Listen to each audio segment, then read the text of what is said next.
बोलिए प्रेम से श्री सद्गुरु महाराज की जय। मंगल मूर्ति सतगुरु मिलवे सर्वाधार। मंगलमय मंगल करण विनवो बारंबार। धन्य धन्य सद्गुरु सुखद महिमा कही न जाय। जो कछु कहूँ तुमरी कृपा मोते कछु न बसाए। पुनश्च सब धरती कागज करूं लेखन सब बन राय। सात समुद्र की मसी करूं गुरु गुण लिखा न जाए। बोलिए प्रेम से श्री सद्गुरु महाराज की जय। अव्यक्त रूप से विराजमान संत सद्गुरु महर्षि में ही परम जी महाराज के श्री चरणों में कोटि कोटि नमन, कोटि कोटि नमन।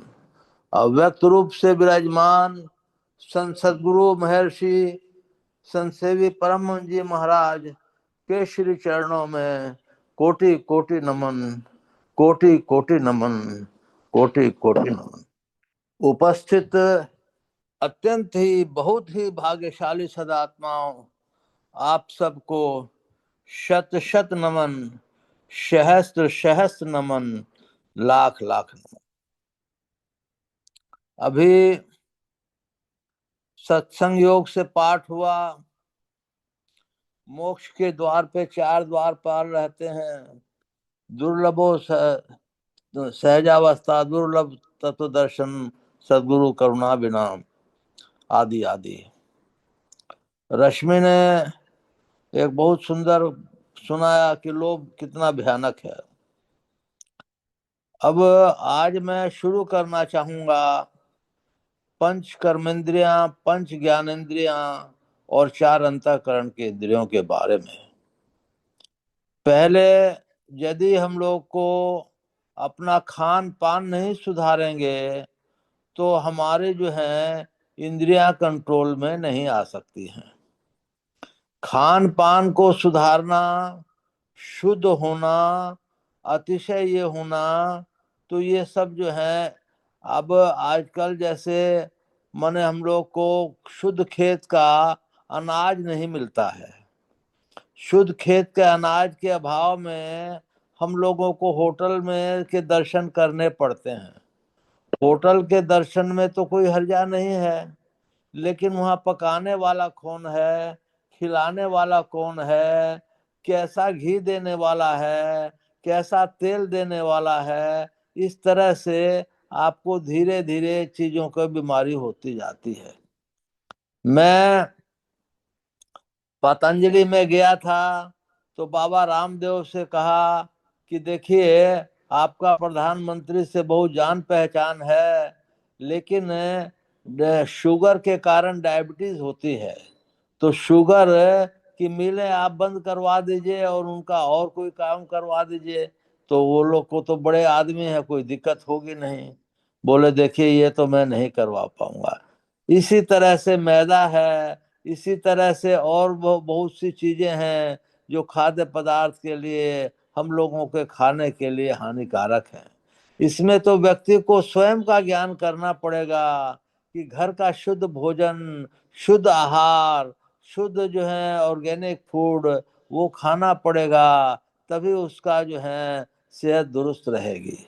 दूसरी बात यह है कि जो मैं करता हूँ, मैं धीरे धीरे चेष्टा कर रहा हूँ कि 2 दफे या 3 दफे ही भोजन करना चाहिए, लेकिन जो है भोजन कभी कुछ कभी कुछ कभी कुछ ऐसे कर कर करके होता जाता है, वो पेट की पाचक क्रिया को ठीक नहीं रहने देता है।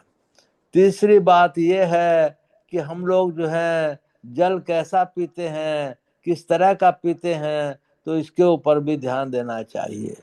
हम लोगों के 5 कर्मेंद्रियां हैं, 5 ज्ञानेंद्रियां हैं, 4 अंतःकरण की इंद्रियां हैं, तो जब तक हम लोग कर्मेंद्रियां और ज्ञानेंद्रियां को कंट्रोल में नहीं करेंगे, हमारा मन कंट्रोल में नहीं आ सकता, क्योंकि मन ही इन इंद्रियों को नाच नचाता है और फिर जो है कहाँ से कहाँ ले जाता है।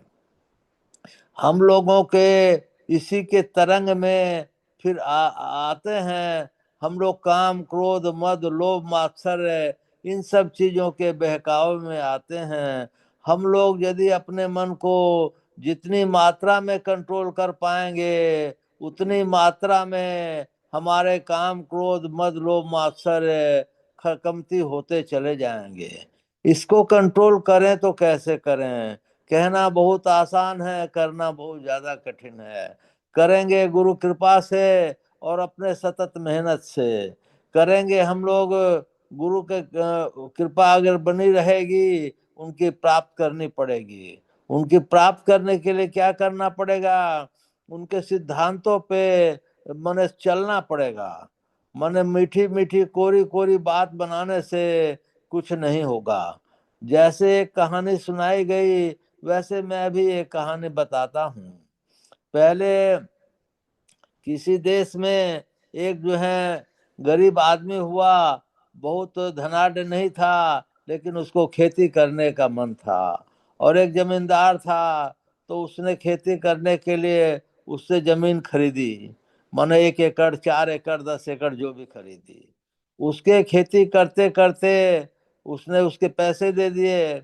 जमीन में एक सोने का घड़ा निकल गया। सोने के घड़े में अशर्फियां भरी पड़ी थी। वो लेकर के उसके पास गया कि ये देखिए, इस जमीन में से निकला है, मैंने तो खेती के लिए जमीन ली थी, मेरा वो काम पूरा हो गया, नीचे का तो हिस्सा आपका है, ये आप अपना रख लीजिए। जमींदार ने कहा कि मैं क्यों रख लूं भाई, मैं पाप का क्यों भागी बनूं? ये तो हिस्सा जो है हमारा है ही नहीं। जब जमीन ही हमने बेच दी तो हिस्सा तुम्हारा हो गया। अब जो है दोनों में आपस में ये हो गया, पंचायत में मामला गया। तो बोला कि देखिए, बहुत सुंदर दोनों के विचार हैं, इसको जो है जो देने आया है उसके मन के ऊपर निर्भर है, तो वो धर्म दान में सत्कर्म में लगा दे, यही इसका सदुपयोग है। इस तरह से एक जमाना ये हुआ करता था, एक जमाना ये है, आज जो आ गया है कि इसी तरह से किसी तरह से धन के लालच में पड़ के चाहे कितना भी नुकसान हो जाए शरीर का, उसकी चिंता नहीं है, लेकिन धन की चिंता जरूर है। तो ये तो एक धन हुआ। लेकिन इसी तरह के जो काम है, क्रोध है, मद है, लोभ है, मात्सर्य है, ये जितने अवगुण हैं, इतने आपको एकदम पटक पटक कर कर कर करके नरक के कोने में ले जाएंगे।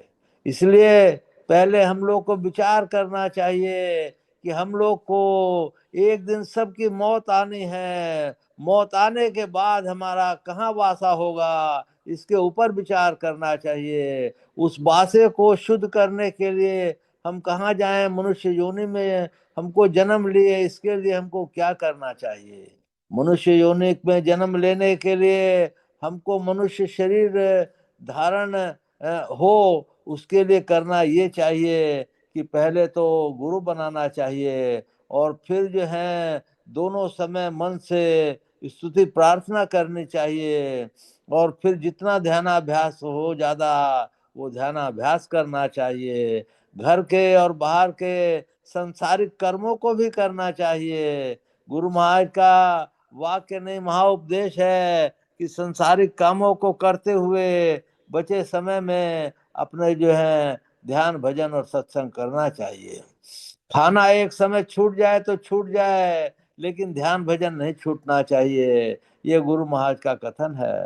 अब आपस में सिर छाती पे हाथ रख के सोचिए कि कितने लोग इस परीक्षा में उत्तीर्ण हो गए।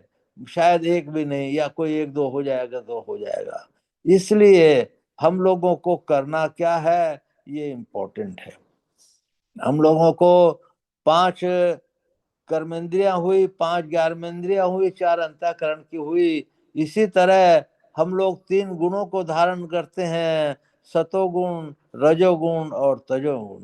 और 5 शरीरों को धारण करते हैं, स्थूल है, उसके अंदर सूक्ष्म है, उसके अंदर कारण है, उसके अंदर महाकारण है, उसके अंदर केवल है। इसी तरह 5 अवस्थाओं को हम लोग धारण करते हैं। जागृत है, स्वप्न है, सुषुप्ति है, तुरीय है और तुरीयातीत है। इस अवस्थाओं को जो तुरीय और तुरीयातीत कहे, इस अवस्थाओं को हम लोगों को धारण करना है, तब हम लोग का जीवन सफल हो जाएगा। हम लोग जब ज्यादातर शरीर छोड़ते हैं, मरते हैं, तो क्या क्या साथ ले जाते हैं? शुभ और अशुभ कर्म, इसके बाद सूक्ष्म कारण, महाकारण और केवल शरीर, 2 4 6, और मन, बुद्धि, चित्त और अहंकार। ये 10 चीजें हम लोग साथ लेकर करके जाते हैं।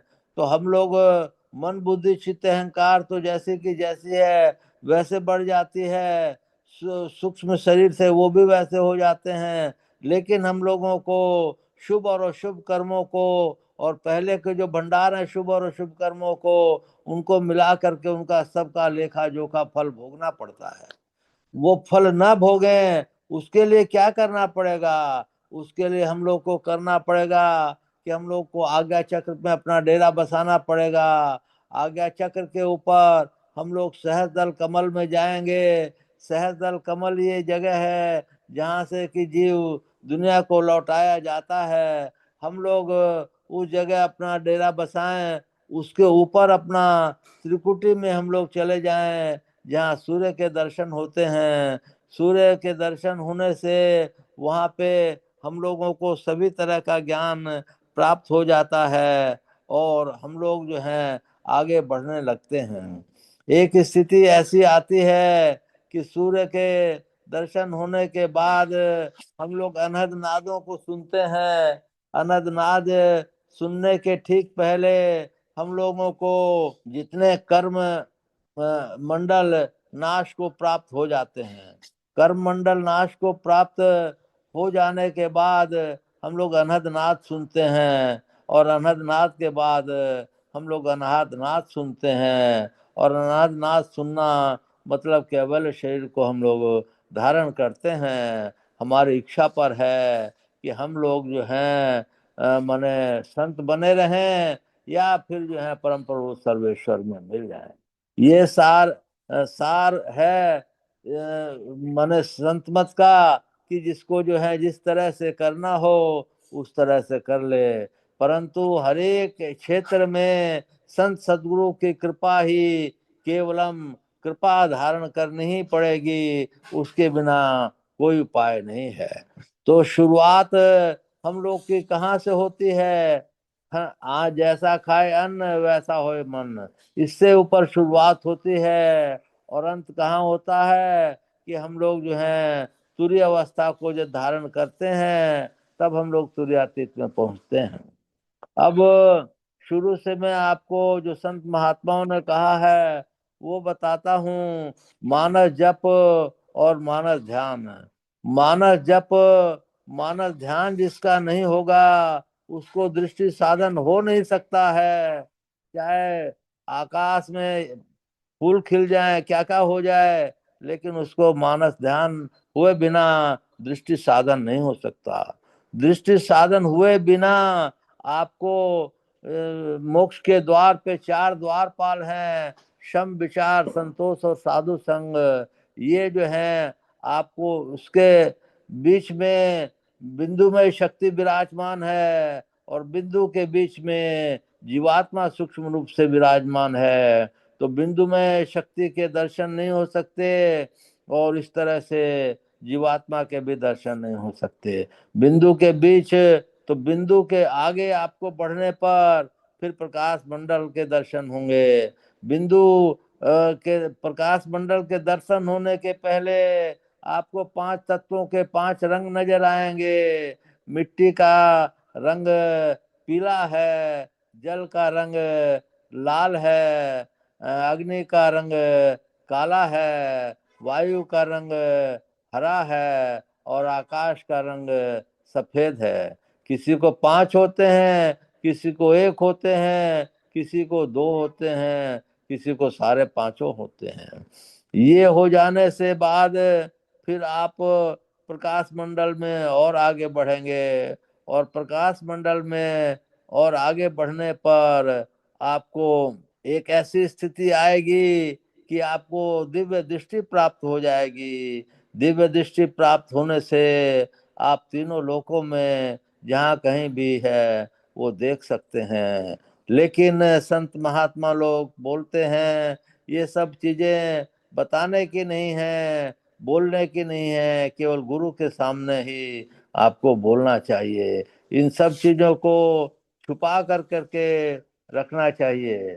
तो ये स्थिति जब आ जाती है तो फिर जो है इसके बाद जो है जो त्रिकुटी की स्थिति आती है, सूर्य के दर्शन होते हैं, तो आप जो है बहुत आगे पहुंच जाते हैं।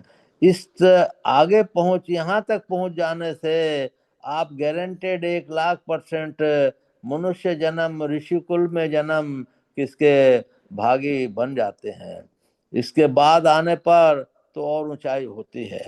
तो मैं कह रहा था कि ये चीजें अपने लोगों को करना है। हम लोगों को दो ठग तो को माही मिलेंगे, एक कनक एक नारी हो। इसी तरह से सबसे बड़ा जो ठग है संसार में, माया रूपी ठग है और मोह रूपी ठग है। आपको जिस किसी में मोह हो गया, माया हो गई, तो आप जो है बच नहीं सकते। एक माया जो है भगवान की तो दासी है, लेकिन हम लोग की वो मालकिन बनी हुई है, जो कि हम अगर अंतर से ध्यानाभ्यास करते हैं तो वो भी एक न एक दिन जो है हमसे दूर चली जाएगी। जब दो चीज हम मांगेंगे, एक नारायण और एक मौत, दो चीज ही सत्य हैं संसार में, इन्हीं दो चीजों को सत्य मान करके चलेंगे तो नारायण के मतलब सर्वेश्वर की भक्ति में लगे रहेंगे और अपने मौत का ख्याल करते रहेंगे, तो वो भी जो है ये होगा।